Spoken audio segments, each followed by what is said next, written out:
Good morning.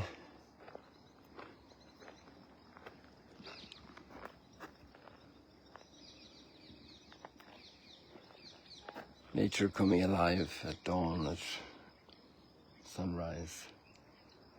Dawn is long past. This forest is really thriving here. Great soil, still abundant moisture there in the soil for these plants to flourish.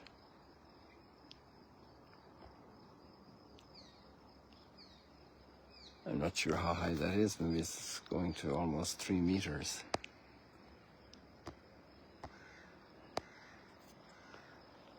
Growth. We're also called to grow. Today we have fascinating teachings about our union with God.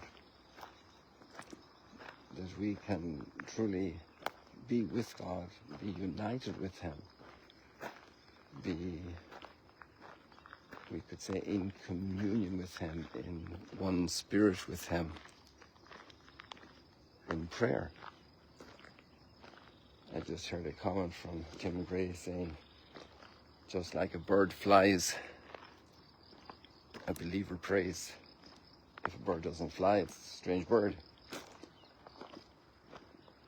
You know, domesticated chickens, they're never let fly. But we're made to fly, we're made to pray. We're not made to be a domesticated chicken spiritually. We're made to fly to the heights. And we're like that comment about Chesterton there in The Everlasting Man. We're a strange creature, you know. We are dust of the earth, but we're not just dust of the earth. We're the only creature that has a spiritual component that's extraordinary, that's able to converse with God. And there we have Abraham already in Genesis with that early little piece of revelation, and God entering his life, communicating with him, speaking to him. We have Abraham speaking with God, and not just speaking, but let's say negotiating with God, bargaining. Bargaining would be a good word. Saying, if this happens, will you do this? And because you are like this, you love justice and truth, you cannot let the just be destroyed. As the unjust are punished. Just amazing level of confidence. And actually, one of the thoughts I had earlier this week looking at that passage was, you know, with such a very initial, just the bare beginnings of revelation, we have such powerful prayer. And it's actually a prayer for other people who are innocent. Abraham knows some people in Sodom and Gomorrah. He knows Lot. He knows how he is an upright person. And Abraham wants to protect his life. And he intercedes. It's a great teaching that we have early on in Scripture, because we know the situation of lots of people. And they're in our hearts, and we're encouraged to pray. To pray with great trust, to pray that God will intervene, because He is all-powerful, almighty.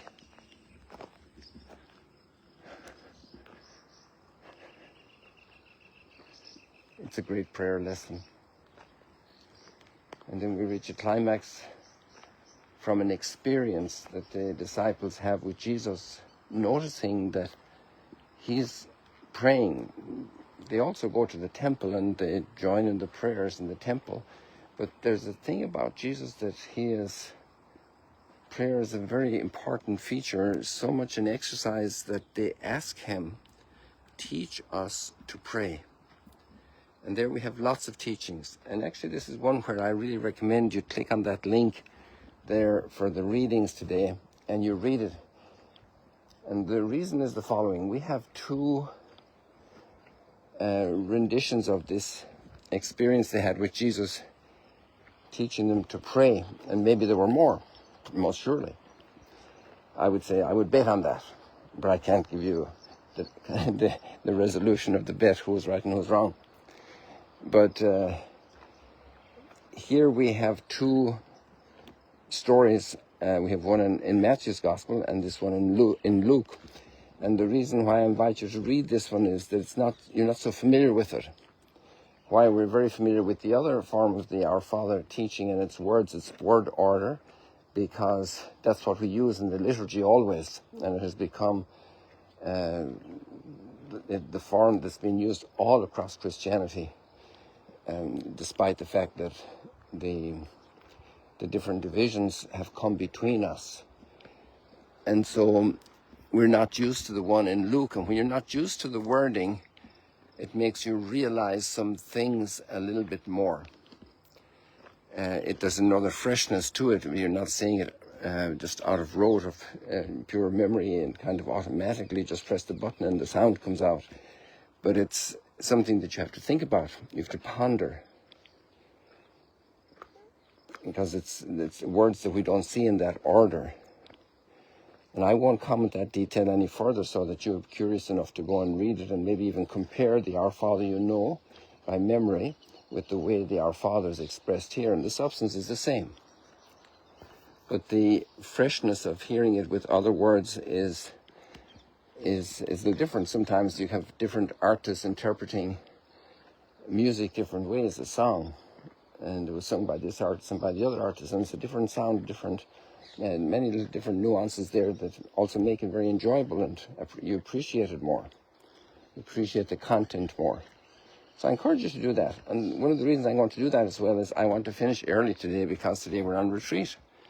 And so we're having a little bit more time for ourselves, our monthly retreat, for prayer. Normally we would have this retreat tomorrow and on Monday, and the last Monday of the month. And so because of some needs of some of our confreres, we've switched it to today.